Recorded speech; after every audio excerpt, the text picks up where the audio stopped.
Baik, kita lanjutkan sekarang ke Yalimo. Kamu tahu program ini gimana tadi ceritanya? Oh, jadi waktu itu waktu duka kakek. Jadi kakek meninggal, terus mama yang pergi ke duka, terus ketemu om. Nah, Ommu. Iya, omku nih tidak tahu dapat informasi dari mana.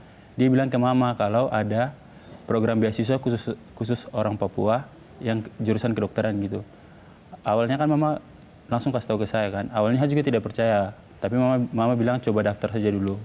Coba daftar, ikut tes, ternyata lulus tes pertama. Kemudian dibilang ada tes wawancara lagi. Kemudian ikut tes wawancara lagi. Setelah ikut tes wawancara, nunggu sekitar beberapa minggu itu, di email lagi untuk ikut Zoom, katanya tes wawancara lagi. Nah, pas masuk Zoom ini, ternyata di dalam Zoom tuh sudah ada Prof Eka dan teman-teman yang lain. Terus Prof Eka kasih tahu kalau kita diterima di program beasiswa. Oke, jadi happy lah ya, keluarga ya, bahagia sekali ya. Jadi waktu tes bahasa Inggris gimana itu, bikin essay bahasa Inggris? Siapa yang bantu kau itu? Kerja sendiri. Oh, jadi sendiri. Kalau Maria, siapa yang bantu kamu Maria? Sendiri. Sendiri? Ya.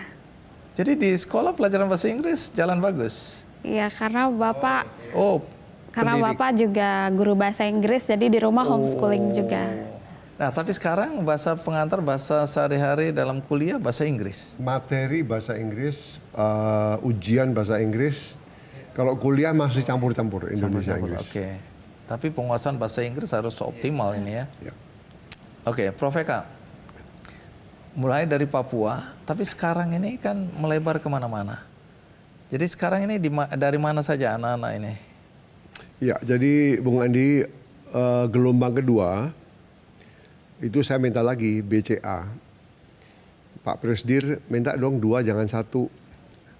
Nah, tapi Pak Presdir punya juga punya keinginan, boleh. Tapi saya minta Mentawai 1, NTT 1. Sehingga ubek-ubek kita cari di Mentawai, sampai ditanya semua orang pokoknya bagaimana caranya nggak tahu itu. Sampai dengarlah ada satu orang dari Mentawai yang kita... Tadi ada Mentawai ya? Mana Mentawai angkat tangan? Wih, anak. Lalu juga dari Astra Internasional, waktu itu dari Astra Insurance ya. Kebetulan direkturnya itu seorang dari Kalimantan. Saya bilang, Pak Eka, oke, saya ikut 3. Tapi syaratnya orang pelosok Kalimantan ya. Pelosok. Demi keadilan kita putar semua. Ini ada dari Aceh, Rote, Maluku, NTT, NTB. Ya, mana lagi yang belum ya? Sudah ya, sementara yang kami anggap terpelosok itu. Jadi kembali lagi syaratnya mereka harus dari daerah. Ya diutamakan dari keluarga yang secara finansial tidak mungkin akan kuliah di kedokteran swasta. Karena banyak aplikan yang dinilai oleh tim mampu, langsung di-exclude. Yalimo, Maria, kalian masih punya semangat untuk bertahan? Semangat. Mau melanjutkan ke jenjang yang lebih tinggi? Pasti. Sampai profesor ya? Amin. Oke. Kita betul. Kalian juga ya, yang ada di sini. Jadi gini, kalau boleh titip. Saya kan kenal Prof Eka udah lama. Ada satu hal yang saya catat. Pertama memang ini dokter mahal ya. Ini profesor mahal. Karena keahliannya luar biasa, startup internet. Tapi ada satu hal, yaitu keinginan berbagi secara sosial. Gitu ya Prof? Ya. Baik, penutup.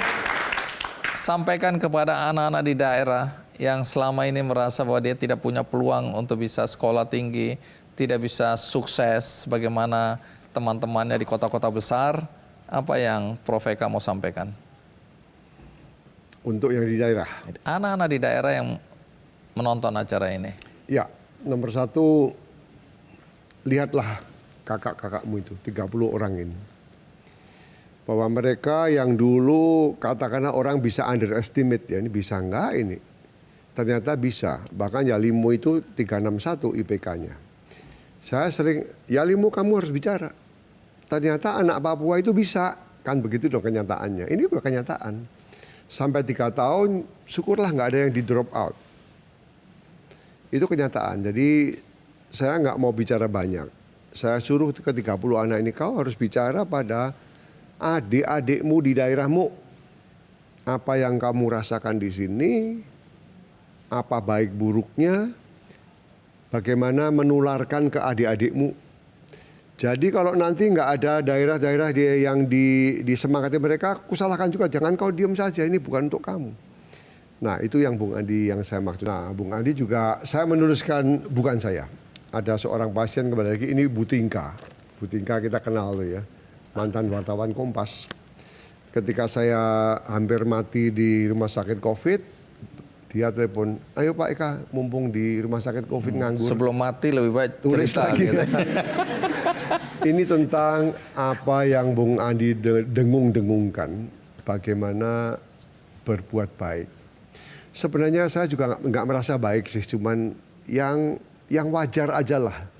Jadi kalau hanya untuk diri sendiri terus kan nggak wajar gitu loh kira-kira.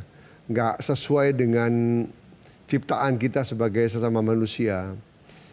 Kita kan ada, ya bahasa Inggrisnya ada compassion tadi, ada tenggang rasa, ikut memikirkan mereka yang lebih tidak seberuntung kita. Nah jadi mudah-mudahan Ini di mereka buku nanti- ini ya, cerita ini ya. Buku Tinta ini ceritanya. emas di kanvas. Diriku bukan milikku. Wih, tinta emas di kanvas dunia. Ya. Oke, jadi ini kalau mau dapat buku ini di mana bisa dapatkan? Oh, di mana ya?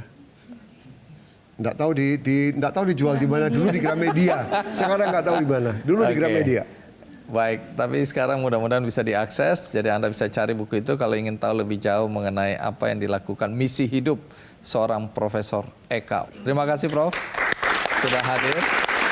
Makasih Alimo, makasih Maria, makasih teman-teman semua yang sudah hadir. Ingat, harus bertahan, harus sukses, dan yang paling penting pulang kampung ya. Baik, itu tadi cerita mengenai Profesor Eka yang selama ini dikenal sebagai ahli bedah syaraf, tapi kali ini kita melihat sisi lain dalam kehidupannya. Dan inilah yang memang saya ingin tampilkan karena di sini ada dua profesor. Nah, siapa profesor satunya lagi? Ini salah satu juga profesor yang paling sering WhatsApp saya, ngirim cerita-cerita, ngirim macam-macam informasi. Tapi saya tertarik untuk mengangkat cerita tentang metode yang dia sekarang gencar ajarkan di mana-mana.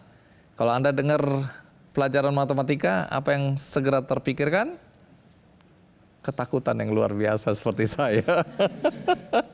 Hanya sebagian orang yang begitu dengar matematika gembira dan senang sekali, tapi rata-rata takut. Ini pelajaran yang paling dihindari oleh sebagian besar orang, termasuk saya. Siapa dia dan apa yang dia lakukan? Kita rehat sejenak, ikuti terus Kikendi. Jelajahi cara baru mendapatkan informasi. Download Metro TV Extend sekarang.